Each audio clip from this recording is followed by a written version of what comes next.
Hi there, Kira here with another Scrapbook Layout Process video, this time for Colorcast Designs. A lot of this I kind of sped up a little bit because this layout took a lot of twists and turns, but I wanted to keep a lot of it in so you could see more of my process and how I create a layout. Because a lot of times with my layouts, I do a lot of prep work before I start filming.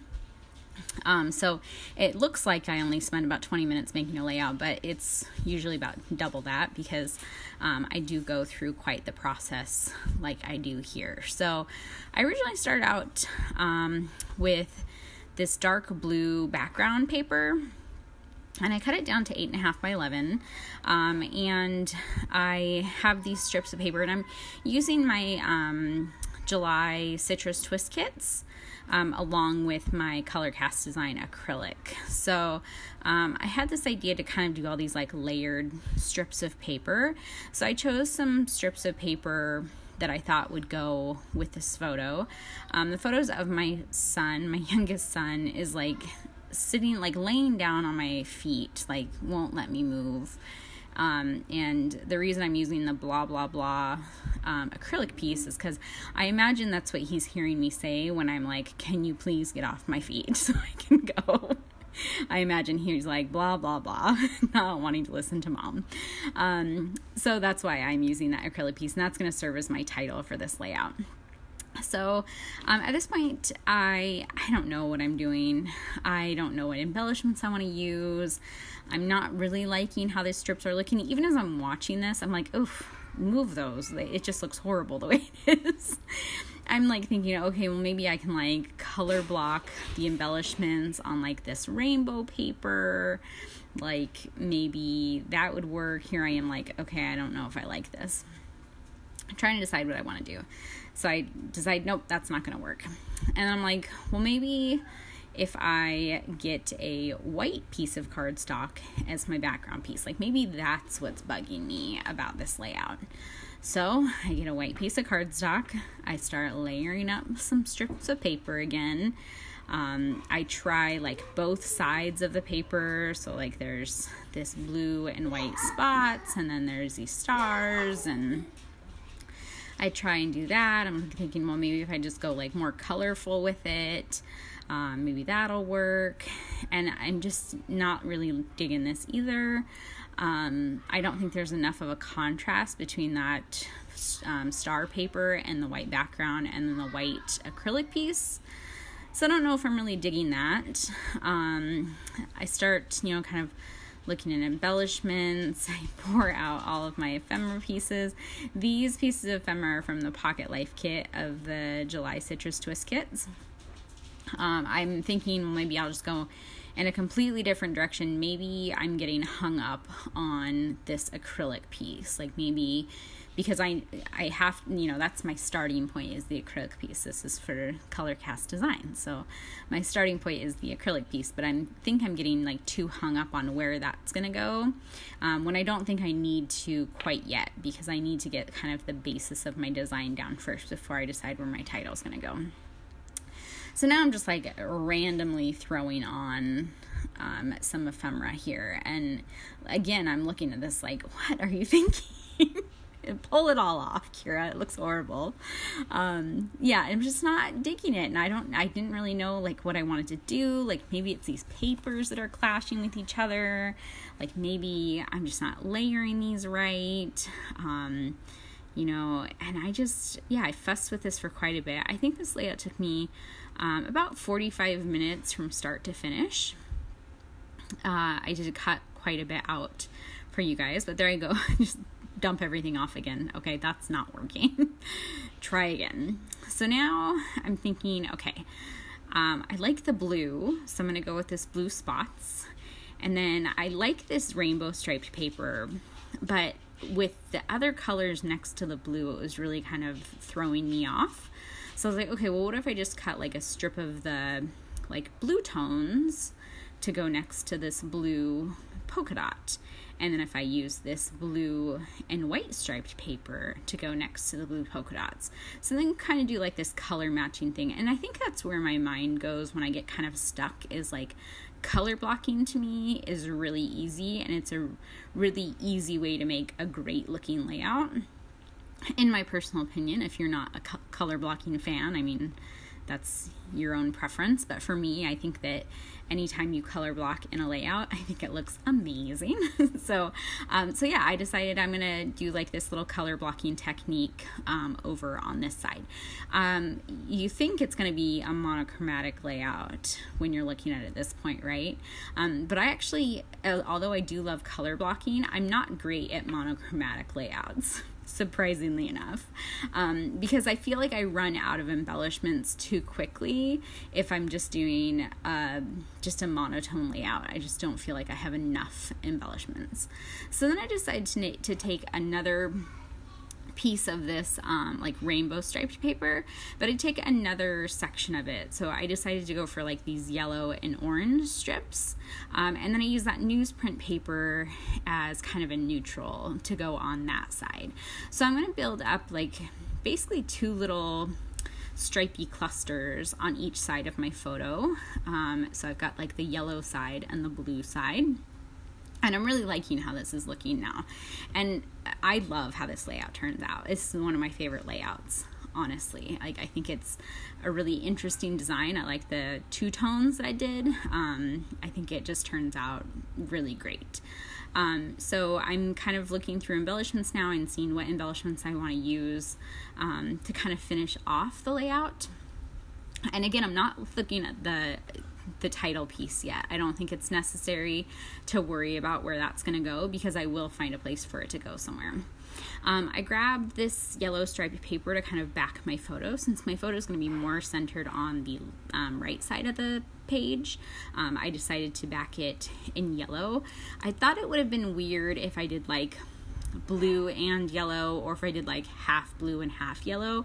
I felt like I needed to make a decision with what my photo was going to be layered as, and I went with yellow since it was mostly on that side of the page, and I keep it, like, you even see me push it over a little bit there. So now I'm like, okay, so this is kind of how my layout's looking.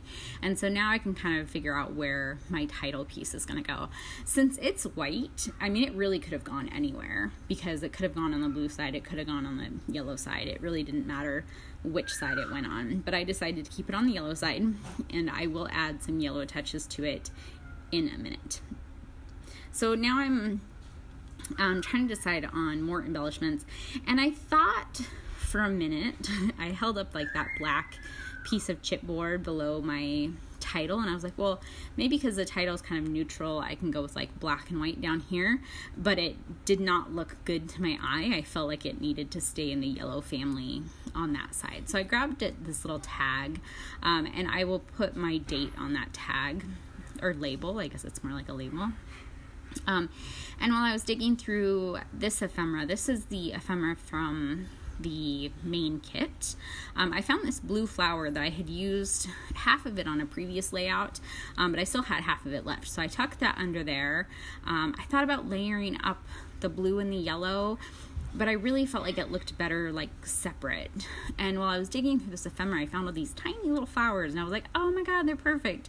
There was like these blue ones, and kind of like some like aqua ones, and then there was like these red and orangey yellow ones, and I was like, oh, it's so perfect, because I can keep them on their like coordinating sides, and it kind of like leads your eye up the page. So the flowers kind of like start on the bottom left and kind of lead your way up to the photo, and then up to the top right of the page.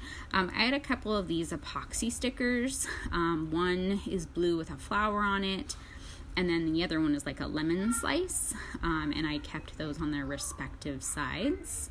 I had originally like an aqua flower down on the bottom left, but I found a light blue one, and I thought that it just worked better with the blue than it did with the aqua. Even though I do have aqua in that strip, I just felt like the blue flower worked better there. So that's pretty much how my layout's looking. I'm going to cut out a lot of the like adhering stuff down part of this because I just don't think it's necessary. So I did adhere the strips down, and then I sewed on top with some white thread, and you can kind of see that there on the blue strip and then on that yellow kind of rainbow striped paper. And then I kind of roughed up the edges of all of my strips of paper.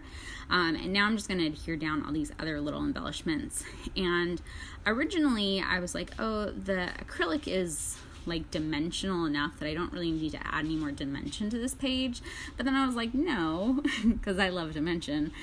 I felt like the flowers could have all dimension on them because the acrylic is dimensional. So it's not like I'm adding more dimension to the page. I'm just adding like an equal amount of dimension on the page, if that makes sense. And I just love the look that foam gives to the embellishments. I love that little bit of shadow that it creates on a page. And again, I already have the dimension from the acrylic piece, so why not just make everything else more dimensional? Obviously the one behind the photo does not get foam because it's placed behind the photo. And I do not bump the picture up. I usually bump my photo up on foam, but since I have the acrylic piece on top of the photo, I don't want to bump the photo up because then I'm going to have to add like foam behind the acrylic, and then that just adds like too much dimension. Like it just makes it harder to like fit in a page protector, and I just think it's easier just to have it as level as possible. So I'm going to go ahead and adhere that down. Put a little bit of liquid adhesive behind my acrylic piece. And then make sure that's straight. My T-square ruler got broken by my child. I don't know, he thinks it's a hammer or something, and Jonathan Fish, he did this. And he like, I don't know what he did. I think he like hammered his brother and like it broke, and then he was like trying to blame it on Elliot. It's like, I saw you have it. Like Elliot doesn't play with this thing, so he broke it. So I really need a new one, but I just haven't gone out and bought a new one yet, for fear that Fish will then steal that one and break that one as well. So like I said earlier about adding yellow to this acrylic piece, I'm going to add some cross stitches over it. So it looks like the cross stitches are holding it in place, although we both know that I actually adhered it in place with adhesive already. But I just love the look that it gives, especially to like a plain white acrylic piece like this. I think it looks really cool to add that little pop of color around the acrylic. So yeah, I just did a few little cross stitches all around that piece. And now I'm going to add some splatters. This is my current favorite technique for adding splatters, which is adding watercolor to an acrylic block and using a really small brush to kind of flick it off. It adds these really small, kind of dainty paint splatters, and then I add any bigger ones if I feel like I need a bigger splatter somewhere. So I did blue on the blue side, and then I'm going to do this yellow over, and it's kind of a dirty yellow because you see it's like all mixed in. I add some orange in there too. So it's kind of like a mustardy yellow that I add on the yellow side. And then I'm going to add my date stamp with my roller stamp right down on that little label, that little yellow label. And then once I'm done with that, I call it done. I hope you guys enjoyed this. I hope you liked seeing my entire process instead of kind of a brief cut-off version. Here's some close-ups of the layout. If you have any questions, you can leave them in the comments below. I'll make sure to link Colorcast Designs website down below as well. So if you're interested in this acrylic, you can buy it there. You guys have a great day. Thanks for watching. Bye.